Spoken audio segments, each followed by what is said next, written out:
Roman 13, The Rout of the Marne by Anonymous. None of us knew how long we had slept, we only knew that it was night. Some men of our company had waked us up. They had been looking for us for a long time. "Come along," they said. "The old man is outside and making a hell of a row. He has got 17 men together and is swearing like a trooper because he can't find you." Drowsily and completely bereft of any willpower of our own, we trudged after them. We knew we were again being sent forward, but we did not care. We had lost all balance. Never before had I noticed such indifference on our part as on that night. There the old man was standing. He saw us coming up without headgear, the uniforms all torn to tatters and minus our knapsacks. He received us with the greeting, "Where have you been, you boobies?" Nobody answered. What did we care? Things could not get any worse than they were. Though all of us resented the wrong done to us, we all remained silent. "Where is your equipment?" "Lost, lost, that's a fine story. You ragtag miserable vagabonds, if they were all like you." For a while he went on in that style. That pretty fellow had suffered the miserable vagabonds. To go forward while he himself had been defending his fatherland at Vitry, 3 or 4 miles behind the front. We picked out the best PG 100 from among the rifles that were lying about, and soon we were again ready for battle. We were standing half asleep, leaning on the barrel of our rifles and waiting to be led forth again to slaughter, when a shot was fired right in our midst. The bullet had shattered the entire right hand of a spoiled ensign, as the officers expressed themselves. His hand was bandaged. "How did that happen?" asked the officers. An eyewitness related the incident, saying, "Like all of us, he put his hand on the mouth of the barrel when it happened. I did not see any more. Had he secured the gun? Don't you know that it is forbidden to lean with your hand on the mouth of your rifle, and that you have been ordered to secure your rifle when it is loaded?" Then turning to the spoiled ensign, who was writhing with pain, he bawled at him, "I shall report you for punishment on account of gross negligence and self-mutilation on the battlefield." We all knew what was the matter. The ensign was a sergeant, but a poor devil. He was fully aware that he had no career before him. We soldiers liked him because we knew that military life disgusted him. Though he was a sergeant, he chose his companions solely among the common soldiers. We would have divided with him our last crust of bread, because to us especially, he behaved like a fellow man. We also knew how harshly he was treated by his superiors, and wondered that the accident had not happened before. I do not know whether he was placed before a court-martial later on. Punishments for self-mutilation are the order of the day, and innumerable men are being severely punished. Now and then the verdicts are made known to the soldiers at the front to serve as a PG 101 deterrent. The people at home, however, will get to hear very little of them. The captain passed on the command to an officer's representative, and then the old man disappeared again in the direction of Vitry. He spurred on his steed, and away he flew. One of the soldiers thought that the captain's horse was 1,000 times better off than we were. We knew it. We knew that we were far below the beast and were being treated accordingly. We marched off and halted at the northwestern exit of the village. There we met sappers gathered from other companies and battalions, and our company was brought up to 85 men. The officer's representative then explained to us that we should not be led into the firing line that day. Our only task was to watch that German troops fighting on the other side of the Marne should find the existing temporary bridges in order in case they had to retreat. We marched to the place where the Saulx enters the Marne. So we marched off and reached our destination towards 6 o'clock in the morning. The dead were lying in heaps around us in every field. Death had gathered in a terrible harvest. We were lying on a wooded height on our side of the Marne, and were able to overlook the country for many miles in front of us. One could see the explosions of the shells that were raining down by the thousand.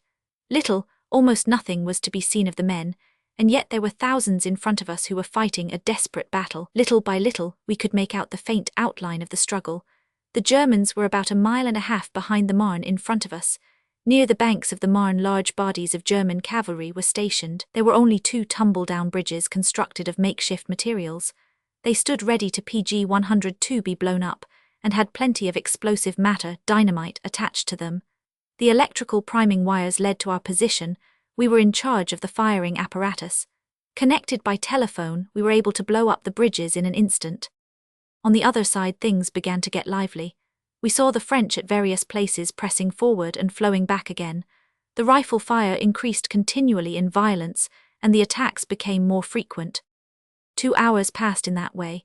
We saw the French bringing up reinforcement after reinforcement, in spite of the German artillery which was maintaining but a feeble fire. After a long pause, the enemy began to attack again. The French came up in several lines. They attacked several times, and each time they had to go back again. Each time they suffered great losses. At about 3 o'clock in the afternoon, our troops, attacked by the enemy with all his strength, began to give ground, slowly at first, then in a sort of flight. Our exhausted men could no longer withstand the blow dealt with enormous force. In a wild stampede, all of them tried at the same time to reach safety across the bridges. The cavalry, too, who were in cover near the banks of the river, rushed madly to the bridges. An enormous crowd of men and beasts got wedged before the bridges. In a trice, the bridge before us was thickly covered with human beings, all of whom were trying to reach the opposite side in a mad rush. We thought we could notice the temporary bridge sway under its enormous burden. Like ourselves, the officer's representative could overlook the whole country. He pressed the receiver of the telephone convulsively to his left ear, his right hand being on the firing apparatus after which another man was looking. With bated PG-103 breath, he gazed fixedly into the fleeing crowds. "Let's hope the telephone is in order," he said to himself at intervals. He knew as well as we did that he had to act as soon as the sharp order was transmitted by telephone. It was not much he had to do. Directed by a movement of the hand, the man in charge of the apparatus would turn a key that looked like a winged screw, and all would be over. The crowds were still rushing across the bridge, but nearly half of our men, almost the whole of the cavalry, were still on the other side. The bridge farther up was not being used so much, and nearly all had reached safety in that portion of the battlefield. We observed the foremost French cross that bridge, but the bridge remained intact. The sergeant major who was in charge of the other apparatus was perplexed, as he received no order, so he blew up that bridge on his own responsibility, sending hundreds of Frenchmen to their watery grave in the river Marne. At the same moment, the officer's representative next to me received the command to blow up the second and last bridge. He was confused and hesitated to pass on the order. He saw that a great crowd of Germans were still on the other side.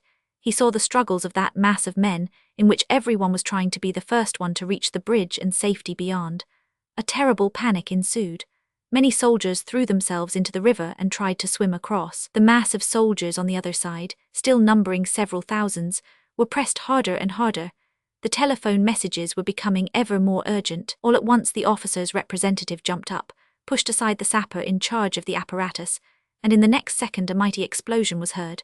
Bridge and men PG-104 were blown into the air for hundreds of yards. Like a river at times of inundations, the Marne was carrying away wood and men, tattered uniforms and horses. Swimming across it was of no earthly use, and yet soldiers kept throwing themselves into the river. On the other side, the French began to disarm completely the German soldiers who could be seen standing there, with hands uplifted. Thousands of prisoners, innumerable horses and machine guns had fallen into the hands of the enemy. Some of us were just going to return with the firing apparatus, which was now superfluous, when we heard the tale of the significance of the incident, confirming the suspicions of many a one amongst us. An error had been committed that could not be undone, when the bridge higher up, that was being used to a smaller degree by the soldiers, had been crossed by the German troops, and the enemy had immediately begun his pursuit.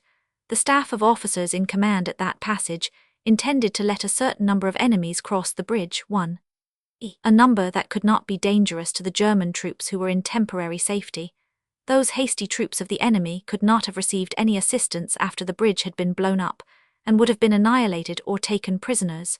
For that reason, it was intended to postpone the blowing up of the bridge.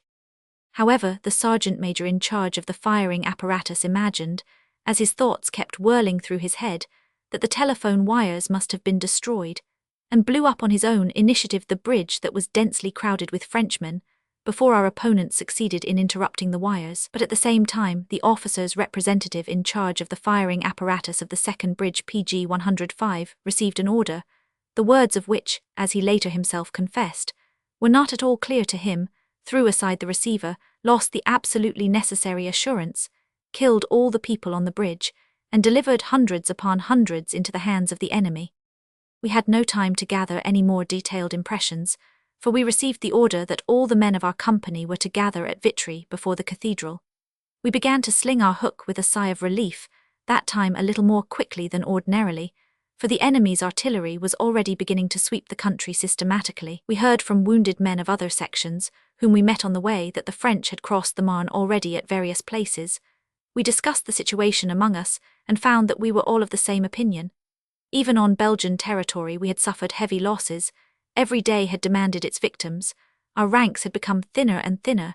Many companies had been used up entirely, and generally speaking, all companies had suffered severely. These companies, furnished and reduced to a minimum strength, now found themselves opposed to an enemy excellently provided with all necessaries. Our opponent was continually bringing up fresh troops, and we were becoming fewer every hour. We began to see that it was impossible for us to make a stand at that place. Soldiers of the various arms confirmed again and again that things were looking just as bad with them as with us, that the losses in men and material were truly enormous. I found myself thinking of the God of the Germans. Had he cast them aside? I thought it so loudly that the others could hear me. Well, one of them remarked, whom God wants to punish he first strikes with blindness.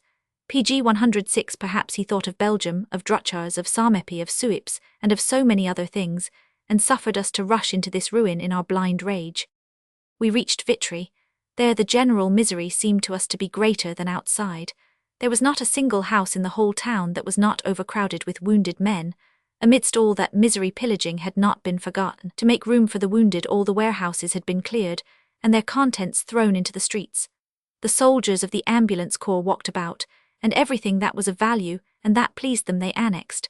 But the worst hyenas of the battlefield are to be found in the ammunition and transport trains. The men of these two branches of the army have sufficient room in their wagons to store things away. The assertion is, moreover, proved by the innumerable confiscations, by the German Imperial Post Office, of soldiers' parcels, all of them containing gold rings, chains, watches, precious stones, etc. The cases discovered in that or any other way are closely gone into, and the criminals are severely punished, but it is well known that only a small percentage of the crimes see the light of day. What are 1,000 convictions or so for 100,000 crimes? In Vitry the marauders' business was again flourishing. The soldiers of the transport trains, above all, are in no direct danger in war. Compared with the soldiers fighting at the front, it is easy for them to find food. Besides, it is they who transport the provisions of the troops. They know that their lives are not endangered directly, and that they have every reason to suppose that they will return unscathed. To them, war is a business, because they largely take PG 107 possession of all that is of any value. We could therefore comprehend that they were enthusiastic patriots, and said quite frankly that they hoped the war would continue for years. Later on we knew what had happened when the Emperor had made one of his rousing speeches somewhere in the West, and had found the troops in an excellent mood and full of fight. Among that sort of troops, there were besides the transport soldiers numerous cavalry distributed among the various divisions, army corps staffs, and general staffs. PG 108.